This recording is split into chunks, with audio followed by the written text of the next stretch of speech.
দীর্ঘ 1 মাস তারপরেই প্রচার পর্ব শেষ। তো আজকে শেষ লগ্নে উড়িষ্যার মুখ্যমন্ত্রী এসছে আমাদের যাদবপুরের প্রার্থী শ্রীমতী শর্বরী মুখার্জির সমর্থনে একটি রোড শোতে অংশগ্রহণ করার জন্য। তো দেখতেই পাচ্ছেন উড়িষ্যার মুখ্যমন্ত্রী এক্ষুনি এসে পৌঁছালেন। এবার উনি যে গাড়িটায় করে ঘুরবেন সেই গাড়িতে এক্ষুনি উঠতে যাচ্ছেন। এই দেখুন উড়িষ্যার মুখ্যমন্ত্রী, উনি কিন্তু আস্তে আস্তে গাড়ির দিকে এগোচ্ছেন। সকলে ওনাকে স্বাগত জানাচ্ছেন। এই হলো উড়িষ্যার মুখ্যমন্ত্রী।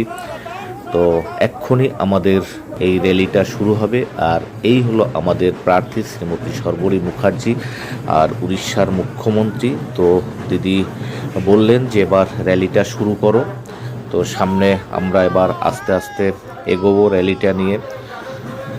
সবাই এবার আমরা এগোচ্ছি গাড়ির সামনে দিয়ে। দেখুন, যেহেতু আজকে শেষ র্যালি, তো প্রত্যেক দিনই আমাদের এরকম অনুষ্ঠান ছিল, বাদ্যবাজনা ছিল। আজকেও বাদ্যবাজনার মাধ্যম দিয়ে এই র্যালিটা শেষ করা হবে। সবাই এখানে এখন দাঁড়িয়ে আছে, র্যালিটা শুরু করা হবে। তার আগে একটু এখানে দাঁড়িয়ে ভিডিওটা বানিয়ে নিচ্ছি। এই দেখুন আমাদের র্যালি কিন্তু শুরু হয়েছে। এক এক করে আমরা সামনের দিকে এগোচ্ছি, যেখানে আমরা র্যালিটা নিয়ে যাব আর কি। তো এতদিন আমাদের যে র্যালিগুলো হয়েছে সাধারণত সন্ধ্যার সময় হয়েছে, কিন্তু আজকে যেহেতু আমাদের 4টে অবধি টাইম, তো 4টের আগে আমরা এই র্যালি শেষ করব। যেহেতু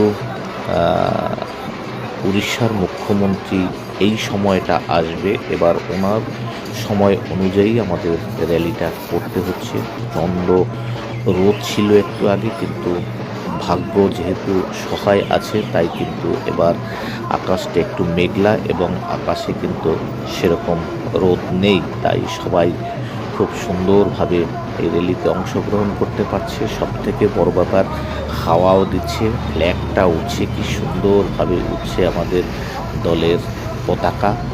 যারা বাইকে করে যাচ্ছেন তারা পিছন পিছন আসছে। পিছনে আমাদের সাজোয়া গাড়ি, এই গাড়িটাতে করেই আমাদের প্রার্থী সব জায়গা ঘুরেছেন।